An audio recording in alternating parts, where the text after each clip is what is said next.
Hello public, क्या हो रहा है। तो ये है हमारा ऑनगोइंग ट्यूटोरियल जिसमें हम एडोबी फोटोशॉप चलाना सीख रहे हैं और आज का हमारा टॉपिक है मेरा favourite, the clone stamp tool.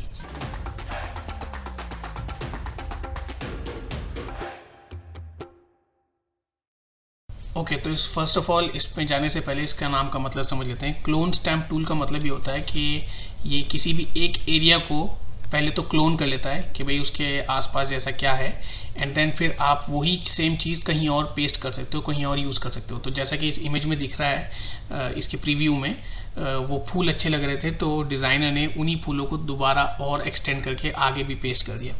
और ये कई जगह काम आता है। फॉर एग्जांपल, आपकी किसी आर्ट वर्क में कोई नॉइज़ है या कोई पैटर्न अच्छा चल रहा था बट किसी चीज़ ने उसको ओवरलैप कर दिया और आपको उसको हटाना है। फॉर एग्जांपल, मेरे पास ये अच्छा एक इमेज था पोल्का डॉट्स का पैटर्न, और लेकिन ये जो सर्कल या ये जो एक्स है इसने इसको ओवरलैप कर दिया। तो अब मैं यहाँ से इसको सेलेक्ट कर लूँगा और सेलेक्ट करने के बाद सबसे पहले मुझे जाकर अपना एक एरिया चुनना पड़ेगा जिसको मुझे यूज़ करना है एज द क्लोन, एज मतलब कि सैम्पल क्या होगा हमारी क्लोनिंग का।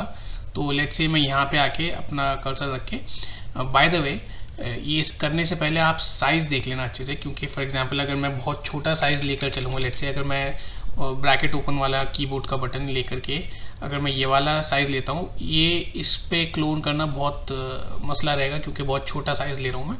तो इसलिए ब्रैकेट क्लोज करने का जो बटन है कीबोर्ड पे, उसको अगर आप यूज़ करके थोड़ा इसको बड़ा कर लोगे कर्सर को, वो आपके लिए ज़्यादा यूज़फुल होगा।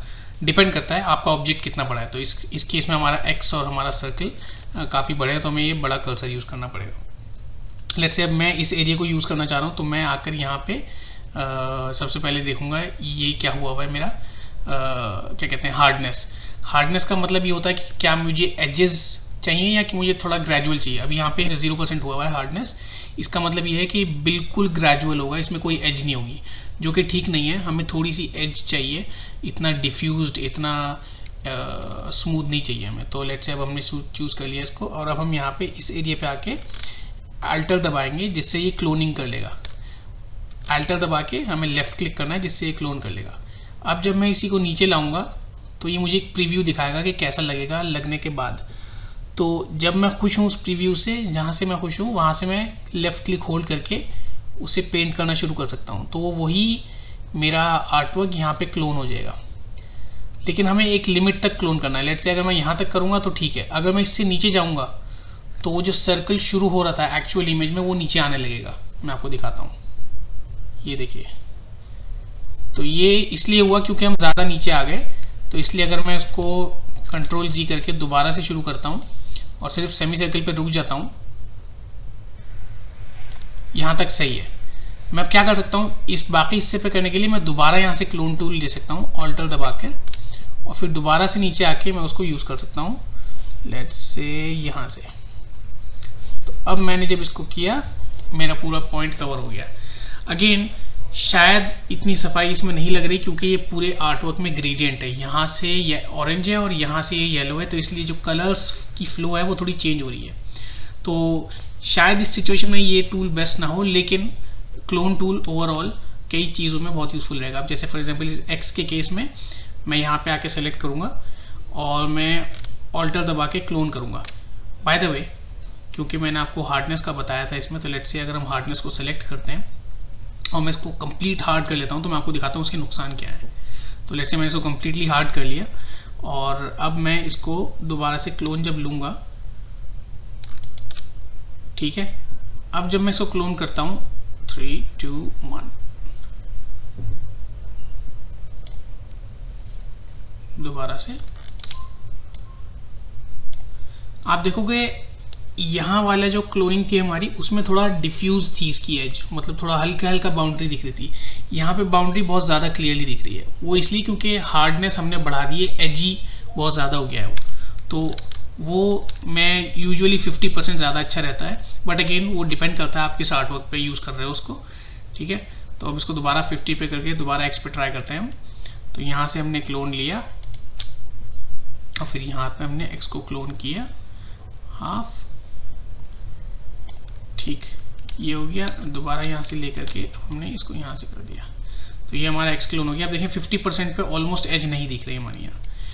एक चीज़ और जो हार्डनेस से समझने की ज़रूरत है वो ये है कि अगर मैंने हार्डनेस 100% कर दी तो जितना मेरा इस कर्सर है सिर्फ एग्जैक्टली उतना ही एरिया चूज करेगा ये क्लोनिंग के लिए। लेट्स से अगर मैं यहाँ तक करता हूँ, लेट्स से देखो मेरा कर्सर कितना एज के करीब है, अगर मैं यहाँ से भी क्लोनिंग करता हूँ और यहाँ पे अप्लाई करता हूँ, आप देखोगे बिल्कुल भी स्क्वायर विजिबल नहीं हुआ मेरे क्लोन पे, मेरे आने वाले आर्टवर्क पे, नए आर्टवर्क पे। लेकिन अगर मैं इसकी स्मूथनेस अंडू करके अगर मैं इसकी स्मूथनेस कर लेता लेट्स से 50% और मैं एज के उतने ही करीब से अगर दोबारा क्लोन करता है इसको, तो जब मैं पेस्ट करूँगा तो आप देखोगे ये आ रहा है आर्टवर्क, अभी भी हल्का हल्का मुझे दिख रहा है स्क्वायर। तो इसलिए स्मूथनेस के फ़ायदे भी हैं, नुकसान भी हैं। स्मूथनेस अगर मैंने ज़्यादा अगर मैंने हार्डनेस बिल्कुल 0 कर रखी है या 25 कर रखी है तो मुझे आर्टवर्क से थोड़ा पीछे से क्लोनिंग करनी पड़ेगी, वरना आर्टवर्क का कुछ हिस्सा क्लोन में आ जाएगा। अगर मैंने हार्डनेस 100% कर रखी है तो मैं बिल्कुल करीब से बाउंड्री से भी उसको क्लोन कर सकता हूँ। ठीक है, अब ये ओपेसिटी काफ़ी क्लियर है, इसमें इसकी ट्रांसपेरेंसी डिसाइड होती है। अगर मैं इसकी ट्रांसपेरेंसी 50% कर लूँ और तब मैं लूँ इसी को एरिया को और मैं इस पर पेस्ट करूँ तो सिर्फ 50% ट्रांसपेरेंसी पे होगा वो, तो जो आप चीज़ छुपाना चाह रहे हो वो सिर्फ 50% छुपेगी। ठीक है, तो ये किसी किसी केस में फॉर एग्जांपल रीटचिंग में काम आ सकता है, ब्लेंडिंग में काम आ सकता है, लेकिन मिटाने में काम नहीं आएगा। ठीक है, और तो ये हो गया हमारा क्लोन स्टैम्प टूल। और सेम चीज़ हम एक दफ़ा किसी और आर्टवर्क पे ट्राई करते हैं। लेट्स से ये वाला आर्टवर्क है हमारा और इसको हम फिट स्क्रीन करके लेट्स से हमें ये जो लोग खड़े हैं इनको थोड़ा इनविजिबल करना है। तो अगेन हम पूरा नहीं करेंगे बट जस्ट टू सी कि ये कहाँ कहाँ अप्लाई हो सकता है। तो लेट्स से मैंने ये ले लिया, क्लोन स्टैम्प टूल डिसाइड किया। लेट्स से अब ये जो लेडी खड़ी है यहाँ पे इसको हमें हटाना है, तो वील चूज़ द पार्ट जो इसके बिल्कुल करीब है ताकि बिल्कुल ऑलमोस्ट ब्लेंडेड लगे। और फिर आपको अलाइन करना है, देखो जहाँ से ये ब्रिज की रीलिंग शुरू हो रही है हमें वहीं से करना है। अगर मैं ऊपर से कर दूंगा तो वो ऑड लगेगा। ठीक है, देखो अगर यहाँ से मैं करूँगा तो ऑड लगेगा, तो इसलिए मुझे बिल्कुल एज से एज मिलाकर तब करना है। और तब जब मैं करूँगा तो almost you will get a very accurate result. और अब मैं इसको जूम आउट करता हूँ तो नॉर्मल बंदे को शायद दिखे भी ना कि यहाँ पे कुछ था।